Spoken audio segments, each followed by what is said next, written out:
Hey guys, in this video I'll go over lights for the Apache. Let's go over internal lights first. You can hold left Alt and click L to turn on your flashlight. Most of the internal lights are controlled with this back left panel. The bottom left knob is for the floodlights, and then this knob that says standby instrument controls the backlights for your backup instruments right here. The primary light controls the main backlights. If you click this button, it tests all the warning lights, and you can use the signal knob to control the brightness of the warning lights. Now, as you can see, when I move the signal knob, the warning lights are not changing brightness, they're just at max brightness. And that's because the helicopter thinks you are set up in day mode right now. If you want to use the signal switch to control the warning light brightness, you have to set it up in what's considered night mode. So your primary lights have to be on, and the floodlights have to be below 50%. Then, if you take the signal switch and bring it all the way to the right, it resets it, and then if you bring it back, if I test the warning lights now,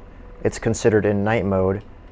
And if I turn the flashlight off, as you can see, it's changing the brightness of the warning lights now. Let's go over some other internal lights now. You can adjust the brightness of the countermeasures panel with this switch right here. And you can adjust the brightness of your upfront display with this switch right here. And for your screens, there is a day and night switch, and if you put it to the mono position, according to the manual, it puts a filter on for using with night vision. Also on your screens you have the video switch and brightness switch. The brightness switch controls the overall brightness of the whole display, and the video switch controls just the background, and it only works on some displays. Like if you bring up your map here, the video switch will control the map brightness, but you see on this page the video switch doesn't do anything. Then you have this panel right here. This is for controlling the brightness of the IHADs. If you adjust the symbology brightness switch, it changes the brightness of the main symbology on the IHADs. And then you have the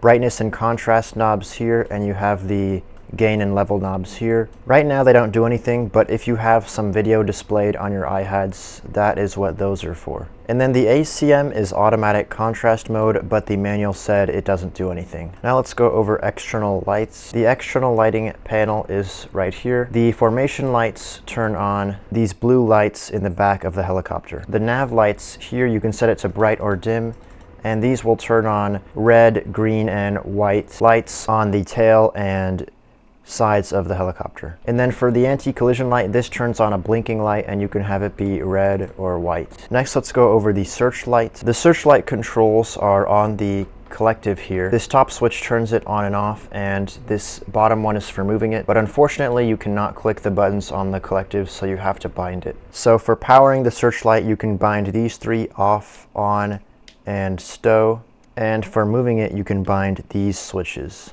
So for the searchlight, you just set it to on, and then you can use that position switch to move it left and right and up and down. And when you first turn it on, it'll be pointing down, so you're going to have to point it up. One thing to keep in mind is that I think the searchlight may be bugged right now. I'm not sure why, but for some reason a lot of times when I turn the searchlight on, it does not move. As you can see, I have the power switch flipped up, and you can see the searchlight is on. But even when I move the position switch, sometimes the searchlight just doesn't move.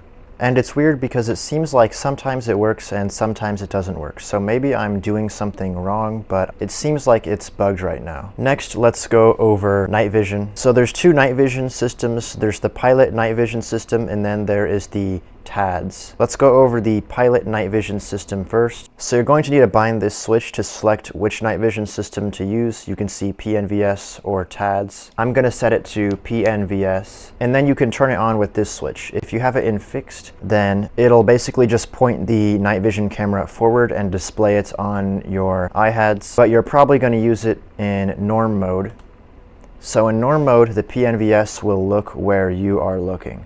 And you can adjust the settings with these knobs here for brightness, contrast, gain, and level. So now let's go over the TADS. The TADS is the targeting camera, but you can also use it for night vision if you want. It basically works the same way. First, you just set it to TADS, and then you can turn it on like normal. Now, when you first turn it on, sometimes it still defaults to the PNVS. So if you just click the TADS switch again, it switches to the TADS. Now you'll notice that it's pretty much the same thing, but the TADS is a little bit slower than the PNVS. So if you're going to use night vision and you're in the pilot's seat, you should probably just use the PNVS. And usually the gunner uses the TADS. Next, I'll go over some things in the gunner's seat. The gunner basically has the same night vision controls with this switch here and then this switch here. Now in the pilot's seat, we had these controls for the IHADS, but the gunner's seat doesn't have that panel. You control the IHADS with your front display right here. You use the symbology switch here to adjust the main symbology brightness, and then if I turn the night vision on, you can use the brightness and contrast switches here and also the level and gain rockers here. Other than that, most of the lighting controls for the gunner's seat are pretty much the same as the pilot's seat. So that was lights for the Apache. Thanks for checking out this video, and I'll see you later.